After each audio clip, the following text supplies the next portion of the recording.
Hello नमस्कार રીપી learning હબમાં આપણું સ્વાગત છે અને હું તમારી સેવામાં પાંબર સર।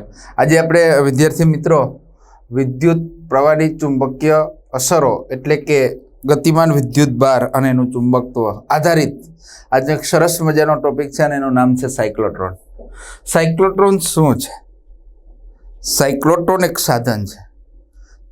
1934ની અંદર વિદ્યાર્થી મિત્રો હું તમને એની હિસ્ટ્રીની વાત કરું તો 1934 લોરેન્ઝ અને લિવિંગસ્ટોન નામના બે વૈજ્ઞાનિકોએ વિદ્યુત અને ચુંબકીય ક્ષેત્ર બંને ક્ષેત્રનો કમ્બાઈન ઉપયોગ કરીને ભારે કણો જેવા કે પ્રોટોન, ડ્યુટેરોન, આલ્ફા કણો આ બધાને પ્રવેગિત ગતિ કરાવીને ન્યુક્લિયરના બંધારણનો અભ્યાસ કરવા માટે થઈને આ સાધનની રચના આ સાધન વિકસાયું હતું। તો આજે આપણે આ સાધનની રચના, એનો સિદ્ધાંત, કાર્ય પદ્ધતિ એ બધાની ચર્ચા આજે આપણે આ ટોપિકમાં આખા કરવાની છે। તો રેડી છો? તો સ્ટાર્ટ કરીએ મિત્રો। વિદ્યાર્થી મિત્રો આપણી પાસે સાયક્લોટ્રોનની આજે ચર્ચા કરવી છે ડીપની અંદર। સાયક્લોટ્રોન મેં તમને કીધું ને કે 1934માં વાત કરી ને હમણાં લોરેન્ઝ અને લિવિંગસ્ટોન આ બંને વૈજ્ઞાનિકોએ આ સાધન વિકસાવ્યું। આ સાધનનો ઉપયોગ વિદ્યુત ભારિત કણોને પ્રવેગિત ગતિ કરવા પડે, પણ કેવા વિદ્યુત ભારિત કણોને? તો કે ડીપલી હું તમને કહું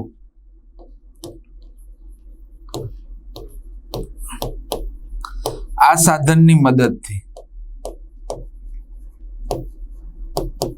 ભારે કણો જેવા કે પ્રોટોન,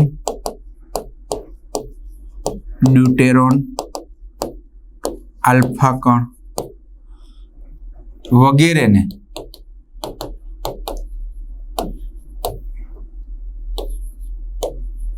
પ્રવેગિત કરી ન્યુક્લિયરના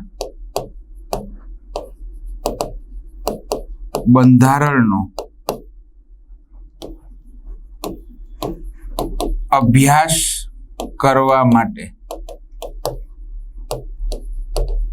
આ સાધનની રચના કરી। રાઈટ? આ સાધન વિદ્યુત ક્ષેત્ર અને ચુંબકીય ક્ષેત્ર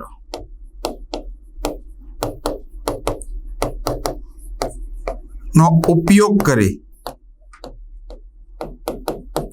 કરી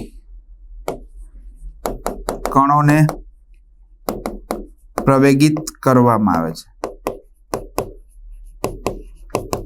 વિદ્યાર્થી મિત્રો ખાસ કરીને આની અંદર મેં તમને કીધું ને કે લોરેન્ઝ અને લિવિંગસ્ટોને આ સાધન બનાવ્યું। આ સાધનની અંદર ભારે કણો, આલ્ફા કણ, પ્રોટોન, ડ્યુટેરોન જેવા કણોને પ્રવેગિત ગતિ કરાવી અને ન્યુક્લિયરના બંધારણ અથવા દ્રવ્યના બંધારણનો અભ્યાસ કરવા માટે એને આ સાધન બનાવ્યું હતું। પાછળથી એનો ઉપયોગ ઘણા બધા પાર્ટની અંદર કરવામાં આવ્યો। આ સાધનની અંદર બે ક્ષેત્રનો ઉપયોગ થાય છે વિદ્યાર્થી મિત્રો, વિદ્યુત ક્ષેત્ર અને ચુંબકીય ક્ષેત્ર। આ બંને ક્ષેત્રનો ઉપયોગ કરીને જ વિદ્યુત ભારિત કણને પ્રવેગિત ગતિ કરાવવામાં આવે છે અને એ યોગ્ય ટાર્ગેટ ઉપર એને અથડાવવામાં આવે છે। એટલા માટે થઈ અને આ સાધન 1934માં વિદ્યાર્થી મિત્રો લોરેન્ઝ અને લિવિંગસ્ટોને બનાવ્યું। રાઈટ? હવે વાત આવે છે કે આ સાધન કયા સિદ્ધાંત પર કાર્ય કરે છે? તો આપણે એનો સિદ્ધાંત જોવાનો છે। તો સિદ્ધાંત અહીંથી જ આપણે જોઈએ કે ભાઈ કઈ સિદ્ધાંત પર કાર્ય કરે છે। ચાલો એ જોતા પહેલા એની રચના, સિદ્ધાંત પહેલા આવે કઈ રીતના કરે છે સિદ્ધાંત આપણે વેરિફિકેશન અમારું પાછળથી ઇક્વેશન સાથે કરશું કે ચાલો આકૃતિમાં એક સમાન ચુંબકીય ક્ષેત્ર છે બી, પૃષ્ઠ લંબ અંદર જતી દિશામાં। રેડી? હવે કોઈ એક વિદ્યુત ભારિત કણ છે ક્યુ, એ આ રીતનામાં આવે છે। આ ક્યુ વિદ્યુત ભારિત કણ છે અને વી વેગથી આવે છે, ચુંબકીય ક્ષેત્રની અંદર દાખલ થાય છે। રાઈટ? લંબ રૂપે। તો આ ક્યુ વિદ્યુત ભારિત કણ ચુંબકીય ક્ષેત્ર તો ખબર છે ને પૃષ્ઠ લંબ અંદર જતી દિશામાં છે, એટલા માટે જો આ ક્રોસ દર્શાવ્યું છે। ક્રોસ નિશાની છે એનો મતલબ એવો થયો વિદ્યાર્થી મિત્રો કે ચુંબકીય ક્ષેત્ર પૃષ્ઠ લંબ અંદર જતી દિશામાં છે। રાઈટ? તો આવા ચુંબકીય ક્ષેત્રમાં એક ક્યુ વિદ્યુત ભારિત કણ વી વેગથી ચુંબકીય ક્ષેત્રને લંબ રૂપે દાખલ થાય છે. જેવો ચુંબકીય ક્ષેત્રની અંદર દાખલ થશે આ વિદ્યુતભારિત કણ એટલે તરત જ આ કણ ઉપર લંબ રૂપે ચુંબકીય બળ લાગશે. કેવા રૂપે લાગશે? આમ લંબ રૂપે કેન્દ્ર તરફ. રેડી? આવી રીતના. તો લંબ રૂપે બળ લાગશે એટલે કણનો વેગનું મૂલ્ય અચળ રહેશે, પણ ગતિપથના કોઈ પણ બિંદુ એની દિશા સતત બદલાશે, કારણ કે કણનો વેગ છે ને એ બિંદુએ દોરેલા સ્પર્શકની દિશામાં હોય. જો છે અહીંયા વેગ આ બિંદુએ દોરેલા સ્પર્શકની દિશામાં છે, આ બિંદુએ વેગ એ બિંદુએ દોરેલા સ્પર્શકની દિશામાં હોય. એટલે જેવો ચુંબકીય ક્ષેત્રમાં વિદ્યુતભારિત કણ દાખલ થશે એટલે તરત જ ચુંબકીય બળ એ કણ ઉપર લંબ રૂપે લાગે. હવે કોઈ પણ કણ આમ ગતિ કરતો હોય વિદ્યાર્થી મિત્રો, હવે લંબ રૂપે બળ લાગે એટલે સતત એના ગતિપથની દિશા શું થાય છે? બદલાય છે. એટલે એનો ગતિપથ છે ને કેવો બને? વર્તુળાકાર. કે કોઈ કણ આમ આવે છે અને સતત લંબ રૂપે આમ બળ લાગે એટલે જો આ રીતના લંબ રૂપે થાય છે ને. ખ્યાલ આવ્યો? જો આ રીતના કે કણ આવે છે આમ, રાઈટ? તમે લંબ રૂપે આમ બળ લગાડશો કન્ટિન્યુ, તો કન્ટિન્યુ લંબ રૂપે બળ લગાડશો તો એનો ગતિપથ જો વર્તુળાકાર થશે આમ. રેડી? એટલે સતત એના વેગની દિશા બદલશે પણ વેગનું મૂલ્ય કેવું રહેશે? અચળ. રાઈટ? એટલે ચુંબકીય ક્ષેત્રમાં જ્યારે કણ દાખલ થાય છે ત્યારે વેગનું મૂલ્ય અચળ રહે છે પણ ગતિપથની દિશા બદલાય છે એટલે એનો ગતિપથ છે ને એ વર્તુળાકાર બને છે. એટલે ચુંબકીય ક્ષેત્રમાં કણ વર્તુળમય ગતિ કરે છે, જે મેં તમને દર્શાવવાનો પ્રયત્ન કર્યો છે. જો અંદર કણ જેવો દાખલ થાય એટલે એની આખી ગતિ જો આમ વર્તુળાકાર છે. રાઈટ? ખ્યાલ આવે છે? એટલે લંબ રૂપે બળ લાગે છે એટલે એનો કહી શકીએ સિદ્ધાંતમાં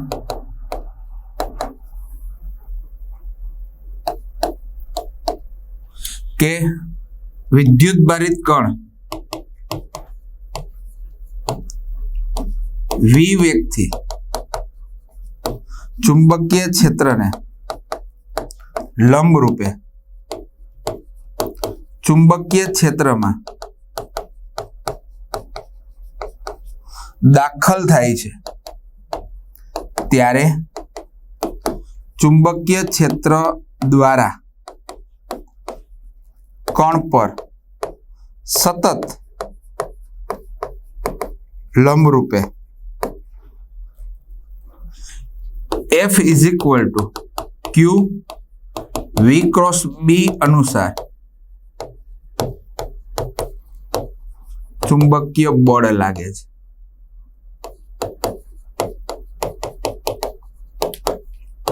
જેને લીધે ચુંબકીય ક્ષેત્રમાં કણના વેગની દિશા સતત બદલાય છે પરંતુ તેના વેગનું મૂલ્ય અચળ રહે છે. આમ ચુંબકીય ક્ષેત્રમાં કણ વર્તુળમય ગતિપથ પર ગતિ કરે છે. આ મેઇન પોઈન્ટ છે કે જેવો આ વિદ્યુતભારિત કણ ચુંબકીય ક્ષેત્રમાં દાખલ થશે એટલે તરત જ Q V × B અનુસાર વિદ્યાર્થી મિત્રો એના ઉપર ચુંબકીય બળ લાગશે, અને આ બળ સતત લંબ રૂપે લાગતું હોવાથી કણના ગતિપથની દિશા સતત બદલાય છે એટલે વેગની દિશા બદલાશે પણ મૂલ્ય અચળ રહેશે. પરિણામે ચુંબકીય ક્ષેત્રમાં એનો ગતિપથ કેવો બનશે? વર્તુળાકાર. એટલે જ્યારે કોઈ વિદ્યુતભારિત કણ વિદ્યાર્થી મિત્રો ચુંબકીય ક્ષેત્રમાં દાખલ થાય છે એટલે એનો ગતિપથ કેવો હોય છે? વર્તુળમય. અને આ ગતિપથ દરમિયાન વેગનું મૂલ્ય અચળ રહેતું હોય છે પણ એની દિશા સતત કેવી હોય છે? બદલાતી હોય છે. રાઈટ? આ સિદ્ધાંત પર, હવે આ સિદ્ધાંતને આપણે ગાણિતિક સ્વરૂપે ક્રિએટ કરશું તે પહેલા ચાલો આ સિદ્ધાંત પર કાર્ય કરે છે, કેમ કાર્ય કરે છે આપણે કહેશું તે પહેલા એની રચના પણ જોઈ લઈએ. સાયક્લોટ્રોન, તો આ ખ્યાલ આવી ગયો જે મેં પોઈન્ટ લખ્યા છે એના ઉપરથી. રેડી? ચાલો સાયક્લોટ્રોનની રચના. આની અંદર જો અહીંયા ધ્યાન આપો, સાયક્લોટ્રોનની રચનામાં બે વ્યૂ છે. આ છે સાઇડ વ્યૂ, અહીંયા બે ચુંબકો હોય શક્તિશાળી ઇલેક્ટ્રોમેગ્નેટ. રેડી? અને આ છે ટોપ વ્યૂ. ઓકે, ચાલો આ બે વ્યૂ છે, સાઇડ વ્યૂ અને ટોપ વ્યૂ. સાયક્લોટ્રોનની રચનામાં શું હોય ખબર? અંગ્રેજી મૂળાક્ષર ડી આકારના બે પોલા બોક્સ હોય. જો આ ધ્યાન આપો. અંગ્રેજ મૂળાક્ષર ડી આકારના, જેવો લાઈન દોરી રહ્યો છું ને, ધ્યાન આપજો. અંગ્રેજ મૂળાક્ષર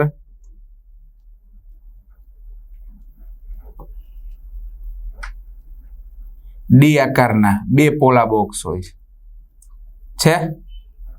આ દેખાય છે તમને વિદ્યાર્થી મિત્રો? જો હું લાઈન કેચઅપ સ્ક્રેચ કરી રહ્યો છું, રાઈટ. અંગ્રેજ મૂળાક્ષર ડી આકારના બે પોલા બોક્સ હોય છે. આ બંને બોક્સ એકબીજાની સામસામે રહે અને વચ્ચે થોડો ગેપ રહે, જગ્યા રહે, એ રીતના ગોઠવવામાં આવે છે. સાયક્લોટ્રોનની રચનામાં અંગ્રેજ મૂળાક્ષર ડી આકારના બે પોલા બોક્સ હોય છે. આ બંને પોલા બોક્સના વ્યાસ એકબીજાની સામસામે રહે અને વચ્ચે થોડીક જગ્યા એટલે કે ગેપ રહે, તે રીતના ગોઠવવામાં આવે છે. બરાબર. આ બંને નો આકાર ડી જેવો હોવાથી એને ડીશ તરીકે ઓળખવામાં આવે છે. આ બંનેને શું કહેવાય? ડીશ. એક હોય તો ડી, બે હોય તો ડીશ તરીકે ઓળખવામાં આવે છે. એટલે એને D1 અને D2 નામ આપ્યું છે. ખ્યાલ આવ્યો? હવે આ બંને ડીને બાહ્ય એસી પ્રાપ્તિ સ્થાન સાથે અંદર વચ્ચેના ગેપની અંદર સમાન વિદ્યુત ક્ષેત્ર, તીવ્ર વિદ્યુત ક્ષેત્ર ઉત્પન્ન કરવા માટે બંને ડીને એક એસી પ્રાપ્તિ સ્થાન સાથે જોડવામાં આવે છે. It's clear? ઓકે. હવે આ બંને ડીની અંદર સમાન ચુંબકીય ક્ષેત્ર, કારણ કે અંદર તમને ખબર છે કે કણની વર્તુળમય ગતિ માટે ચુંબકીય ક્ષેત્ર જરૂરી છે અને કણને પ્રવેગિત ગતિ કરવા માટે વિદ્યુત ક્ષેત્ર જરૂરી છે. રેડી? એટલે જ કીધું હતું ને લોરેન્ઝ અને લિવિંગસ્ટોને કે આની અંદર બંને ક્ષેત્રનો ઉપયોગ થાય છે. રાઈટ? તો આ ડીની અંદર સમાન ચુંબકીય ક્ષેત્ર ઉત્પન્ન કરવા માટે સાયક્લોટ્રોનની રચનામાં શું હોય છે? અંગ્રેજ મૂળાક્ષર ડી આકારના બે પોલા બોક્સ હોય છે, જેમના વ્યાસ એકબીજાની સામસામે રહે અને વચ્ચે થોડો ગેપ એટલે કે જગ્યા તેમ ગોઠવવામાં આવે છે.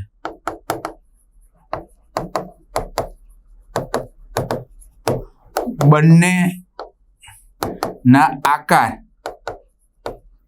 ડી જેવા હોવાથી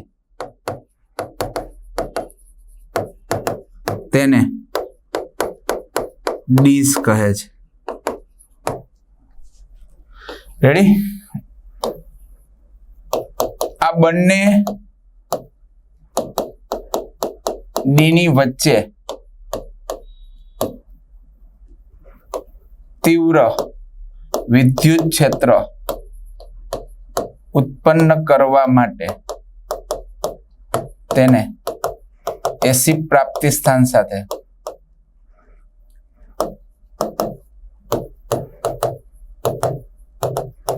જોડવામાં આવે છે. ચાલો, આવી ગયું. અહીં બંને ડીઝની અંદર સમાન ચુંબકીય ક્ષેત્ર ઉત્પન્ન કરવા માટે બે શક્તિશાળી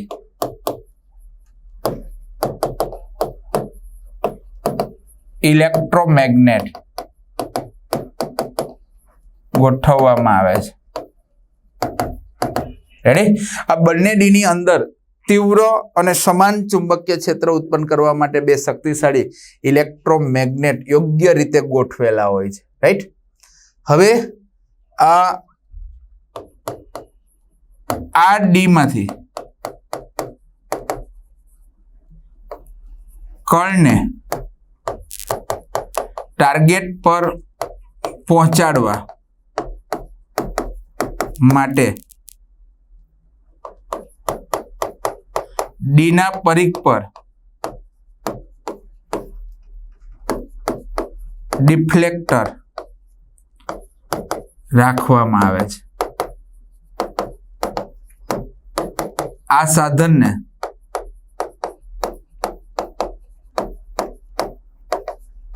શૂન્યાવકાશિત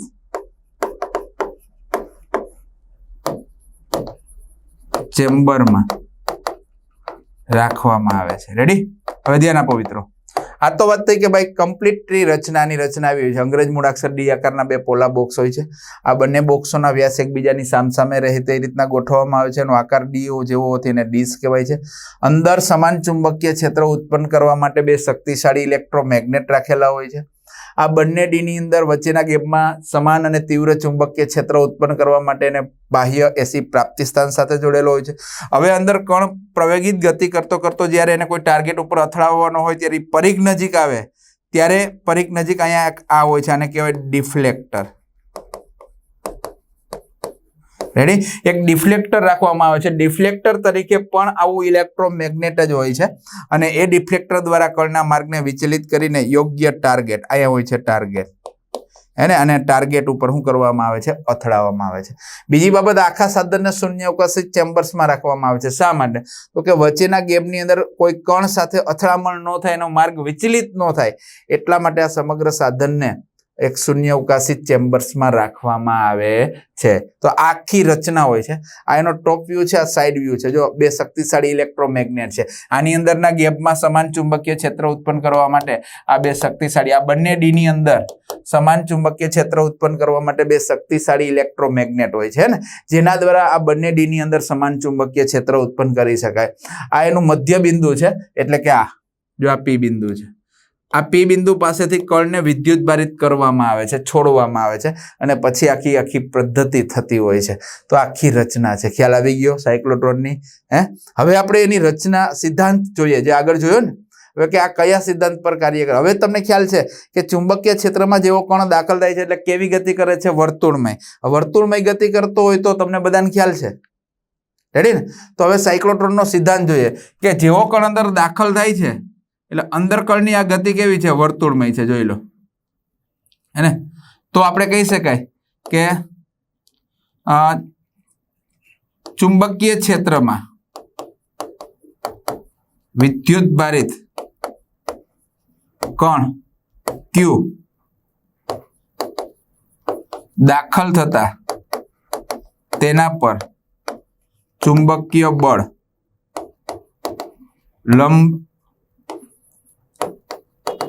લંબ રૂપે લાગે છે. આથી તેનો ગતિપથ વર્તુળમય બને છે. હવે ચુંબકીય ક્ષેત્રમાં કણની વર્તુળમય ગતિ માટે જરૂરી કેન્દ્રગામી બળ એ ચુંબકીય બળ પૂરું પાડે છે, હે ને? જેવો કણ ચુંબકીય ક્ષેત્રમાં દાખલ થશે તેનો ગતિપથ વર્તુળમય થશે, હે ને? હવે વિદ્યાર્થી મિત્રો, તમને બધાને ખ્યાલ છે કે કોઈ પણ કણ જ્યારે વર્તુળમય ગતિ કરે ત્યારે જરૂરી એવું શું લાગે? કેન્દ્રગામી બળ લાગે, જે ચુંબકીય બળ પૂરું પાડે. એટલે અહીંયા આવશે શું ખબર? કંઈક આવું આવશે વિદ્યાર્થી મિત્રો.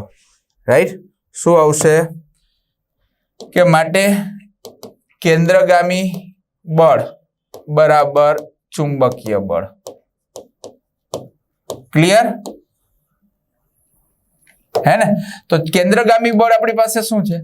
તો કે mv²/r.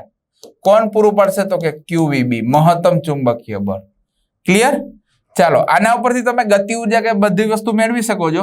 તે પહેલા ચાલો હું અહીં મેળવું કે એક v અહીંથી કેન્સલ કરી નાખી. રાઈટ? તો શું આવશે બોલો? mv/r બરાબર QB. ક્લિયર? તો આના પરથી r બરાબર શું આવે?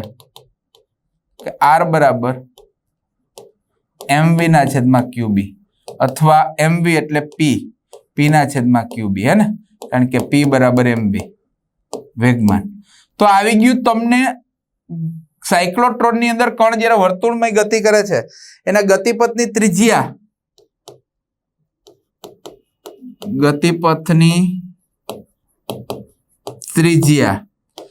r proportional to p. એટલે કે ચુંબકીય ક્ષેત્રમાં જ્યારે કણ ગતિ કરે છે ગતિપથની ત્રિજ્યા એ વેગમાનના સમપ્રમાણમાં છે.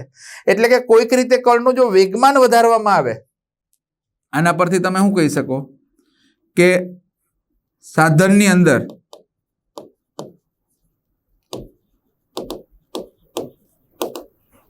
કોઈક રીતે કણનું વેગમાન વધારતા તેની ગતિપથની ત્રિજ્યા વધે છે. રેડી ને? હવે વેગમાન વધારો તો ગતિપથની ત્રિજ્યા વધશે. ક્લિયર? ચાલો તો હવે આપણે શું કરશું? વેગમાન વધારવા માટે શું કરશું? તો કે વચ્ચેના ગેપની અંદર શું ઉત્પન્ન કરેલું છે? એસી પ્રાપ્તિ સ્થાન દ્વારા. જો અહીંયા એસી પ્રાપ્તિ સ્થાન હોય એના દ્વારા પ્રબળ વિદ્યુત ક્ષેત્ર, એટલે કણ જેવો અહીંયા આવશે ને એટલે આ ગેપમાંથી પસાર થશે એટલે ક્ષેત્ર દ્વારા ઉર્જા મેળવી અને વધારે ઉર્જા સાથે સામેની ડીઝમાં દાખલ થશે. એટલે સતત એવી જ રચના કરેલી છે કે વેગમાન વધતું જશે, પરિણામે ગતિપથની ત્રિજ્યા વધે છે. હવે કણ અંદર કેવી ગતિ કરે છે? વર્તુળમય ગતિ કરે છે. તો વર્તુળમય ગતિ માટે તમને ખ્યાલ જ છે, આને તમે સમીકરણ 1 આપી દો. રેડી? તો આપણે કહી શકાય કે વર્તુળમય ગતિ માટે વર્તુળમય ગતિ માટે તો શું કહી શકાય? v બરાબર r ઓમેગા, રેખીય વેગ અને કોણીય વેગ વચ્ચેનો સંબંધ. આ વસ્તુ તમે ચાલો અહીંયા મૂકો તો r બરાબર શું થાય? m v ની જગ્યાએ r ઓમેગા છેદમાં qb. આવી ગયું? ચાલો આના ઉપરથી તમે આવું કહી શકો, આ qb ના r r જાય એટલે 1 થઈ જાય ને, એટલે qb બરાબર શું થાય? m omega. રેડી? આના ઉપરથી તમે ઓમેગા લ્યો તો qb બાય m. જો આના ઉપરથી આવી ગયું સમીકરણ નંબર 2. આ છે સાયક્લોટ્રોનની કોણીય આવૃત્તિ. હજી આના ઉપરથી f મેળવવું હોય તો મેળવી શકાય. જો આના ઉપરથી મેળવવું હોય તો મેળવીએ કે ઓમેગા c બરાબર 2 પાઈ fc. રેડી ને? તો fc બરાબર શું થાય? ઓમેગા c ના છેદમાં 2 પાઈ. ઓમેગા c બરાબર છે શું છે? qb by m. તો qb બાય 2 પાઈ m આવી ગયું આવૃત્તિ. આના ઉપરથી કહી શકાય કે કણના ગતિપથની ત્રિજ્યા વેગમાન પર આધાર રાખે છે. r એ p પર આધારિત છે, પરંતુ fc એ p પર આધારિત નથી. રાઈટ? r એ p પર આધારિત છે પણ f એ p પર આધારિત નથી. જો આમાં કે p દેખાય છે એનો મતલબ એવો થયો કે કોઈક રીતે કણનું વેગમાન વધારવામાં આવે, કોઈક રીતે કણનું વેગમાન વધારતા ગતિપથની ત્રિજ્યા વધે છે પણ એની આવૃત્તિ કેવી રહી છે? અચળ રહી છે. આ સિદ્ધાંત પર કાર્ય કરે. શું? કે કોઈક રીતે ચુંબકીય ક્ષેત્રમાં કોઈક રીતે કણનું વેગમાન વધારતા તેના ગતિપથની ત્રિજ્યા વધે છે પરંતુ આવૃત્તિ fc અચળ રહે છે. આ સિદ્ધાંત પર સાયક્લોટ્રોન કાર્ય કરે છે. રાઈટ? કે કોઈક રીતે કણનું વેગમાન વધારો તો ગતિપથની ત્રિજ્યા વધે છે પણ આવૃત્તિ એ વેગમાન ઉપર ડિપેન્ડેબલ નથી એટલે અચળ રહે છે. અને આ જ આવૃત્તિ ઉપરથી આપણે વિદ્યાર્થી મિત્રો આવર્તકાળ મેળવ્યો. કારણ કે તમને બધાને ખબર છે કે આવર્તકાળ TC is equal to 1/fc. હે ને? એનું ઉલટું કરો આવર્તકાળ તમને આવો મળી જાય. આવૃત્તિ છે સમીકરણ 3 અને આવર્તકાળ છે સમીકરણ નંબર 4. રાઈટ? આવ્યો? પહેલું ગતિપથની ત્રિજ્યા, બીજું કોણીય આવૃત્તિ, ત્રીજું આવૃત્તિ અને ચોથું આવર્તકાળ. કારણ કે વર્તુળમય ગતિ કરે છે એટલે આવર્તકાળ પણ હોઈ શકે, તો એનો આવર્તકાળ છે. રાઈટ? એટલે કોઈક રીતે ચુંબક સાયક્લોટ્રોનની અંદર ચુંબકીય ક્ષેત્રમાં ગતિ કરતા વિદ્યુતભારિત કણનું વેગમાન વધારતા ગતિપથની ત્રિજ્યા વધે છે પરંતુ આવૃત્તિ કેવી રહી છે? અચળ. આ સિદ્ધાંત પર સાયક્લોટ્રોન વિદ્યાર્થી મિત્રો એક કાર્ય કરે છે. Is clear? ઓકે, ચાલો તો આખો એનો સિદ્ધાંત થયો વિદ્યાર્થી મિત્રો. હવે આના પરથી અલગ અલગ આપણે છે ને એના ઇક્વેશન મેળવી શકાય કે જે જી નીટની અંદર ડાયરેક્ટલી તમે શોર્ટકટ રીતે ઉપયોગ કરી શકો. આમાં તમને ખ્યાલ ન આવે એટલે આપણે એના શોર્ટકટ ઇક્વેશન જોઈએ. ચાલો, આમ એફસી ટીસી ઓમેગા સી એ સાયક્લોટ્રોનમાં વર્તુળ ગતિ કરતા કણના શું છે? ત્રિજ્યા છે, આવૃત્તિ છે. આ બધા સાયક્લોન વર્તુળમાં ગતિ કરતા કણના ગતિપથની ત્રિજ્યા પર આધાર રાખતા નથી. એ તો આપણે બધાને ખબર છે, કારણ કે ત્રિજ્યા વેગમાન ઉપર જ આધાર રાખે છે. અહીંયા લખી દઉં ને, પી ના છેદમાં ક્યુબી. આ મેન સૂત્ર છે ગતિપથનું. રેડી? આવી ગયું. જો હવે પી અચળ હોય તો ભાઈ, પી અચળ હોય તો આર પ્રોપોર્શનલ ટુ 1/q.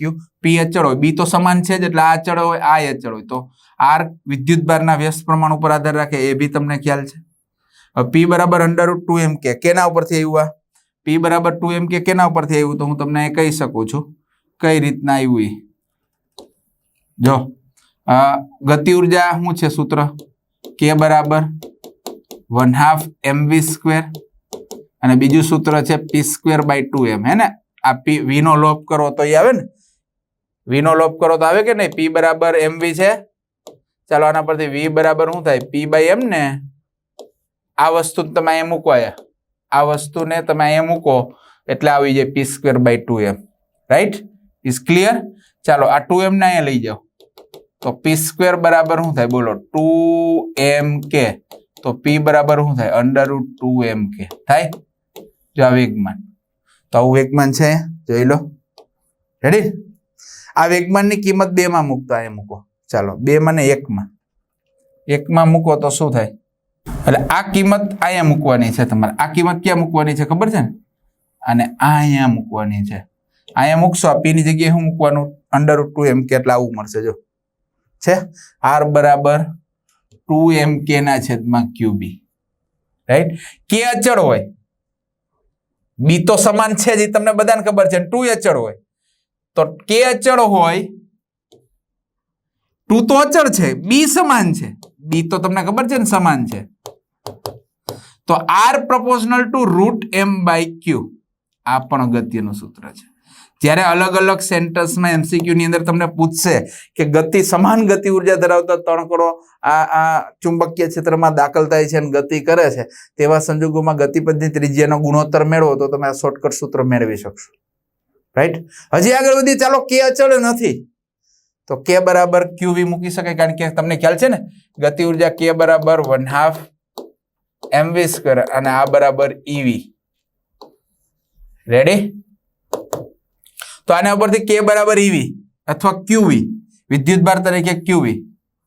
ચાલો, તો v સ્થિતિમાનનો તફાવત છે. ગતિ ઉર્જાની આ કિંમત સમીકરણ 3 માં મૂકતા આને આપી દો. શેની છે? ગતિ ઉર્જા છે ને, અને સમીકરણ 3 આપો. એક અહીં આપવાની છે ને. ચાલો એમાં મૂકો તો શું થાય? આ કિંમત તમારે અહીંયા મૂકવાની. તો r બરાબર 2m તો છે, m ની જગ્યાએ k ની જગ્યાએ qv છેદમાં qb. રાઈટ ને? ચાલો અહીંયા √q છે તો આને હું અલગ કરું. જો આવું કરી શકું. આ q છે ને, તો 2mqv છેદમાં √q ઇન્ટુ √q, એટલે q થઈ જાય ઇન્ટુ b. એક √q જાય. રેડી? એટલે શું વધે? બોલો, √2mv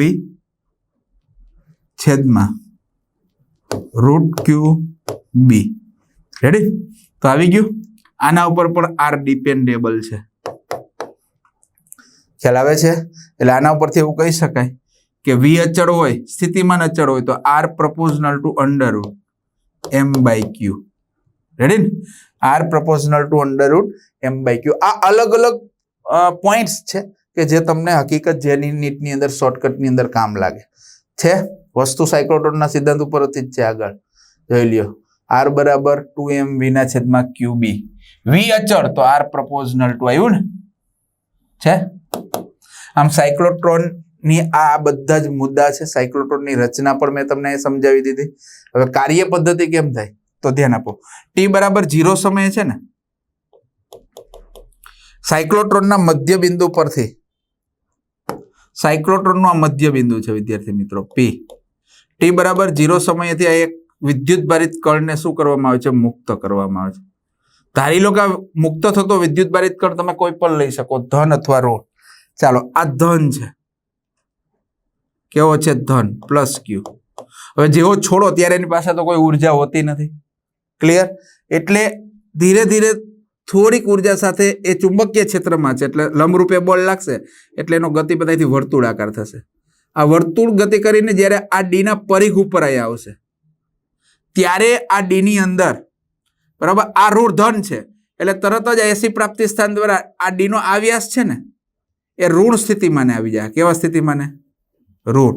એટલે આ ધનને પોતાની તરફ આકર્ષે. આ ધન હોય તો આ ઋણ સ્થિતિમાં આવી જાય. એટલે ધન છે એ ઋણને શું કરશે? આકર્ષે.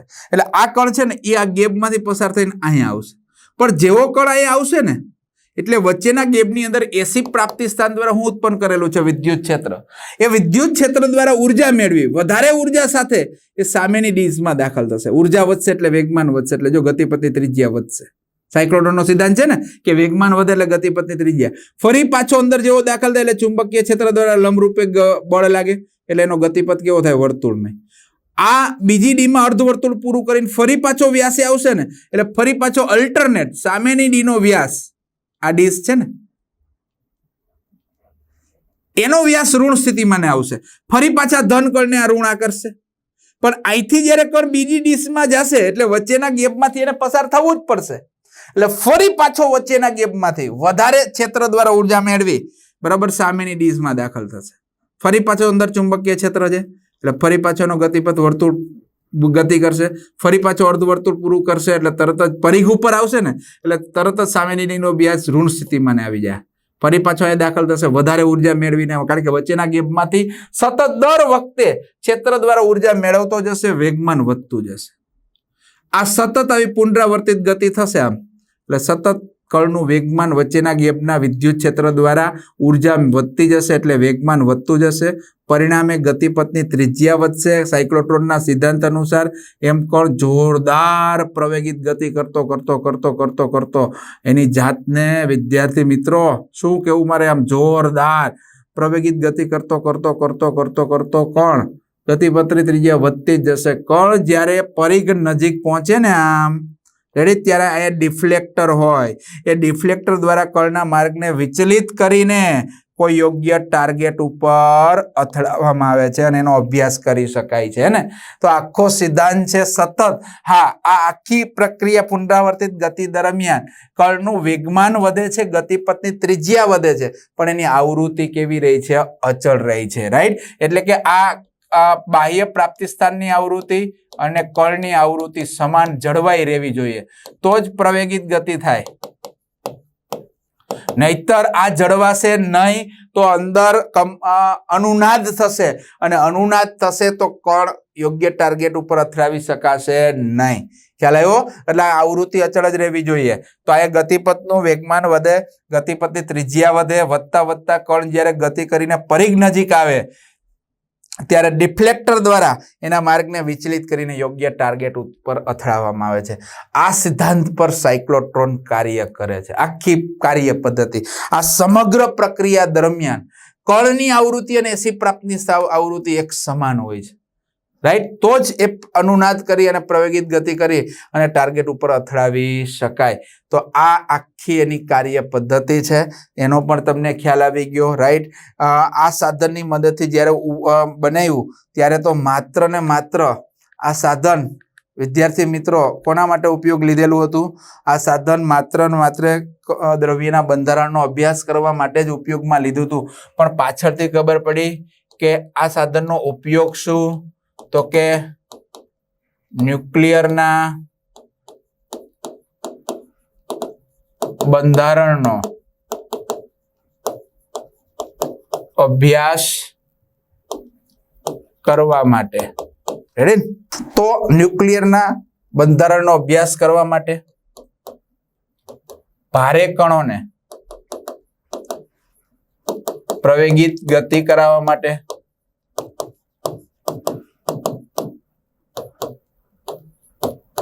કેન્સર જેવા દર્દોની સારવાર માટે યોગ્ય પ્રક્ષેપક કણ તરીકે પ્રવેગિત કરી ટાર્ગેટ પર અથડાવવા માટે કૃત્રિમ રેડિયો એક્ટિવ તત્વો તૈયાર કરવા માટે અને એક મુદ્દો એ લગતો નથી ઘન પદાર્થના આયન ઇમ્પ્લાન્ટેશન માટે રેડી આયનમાં રૂપાંતરિત કરવું હોય ત્યારે પણ આ સાધનનો ઉપયોગ થાય છે તો આ માત્ર લિવિંગ અને લોરેન્જ અને લિવિંગસ્ટોને માત્ર બંધારણનો અભ્યાસ કરવા માટે જ આ સાધન બનાવ્યું હતું પણ પાછળથી આ બધાની અંદર એનો ઉપયોગ થવા લાગ્યો બેટા રાઈટ અને આ સાધનની અમુક મર્યાદા પણ છે શું છે મર્યાદા કે પેલા તો આ સાધન દ્વારા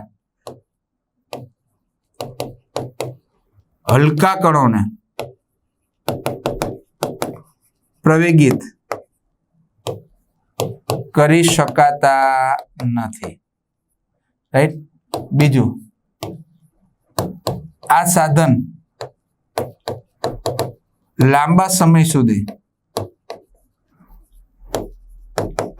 ચાલુ રહે તો FA બરાબર FC શરતનું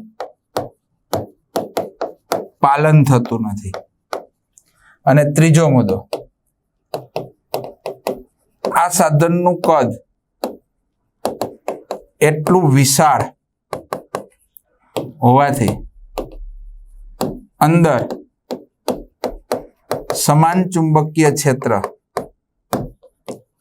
જાળવી રાખવું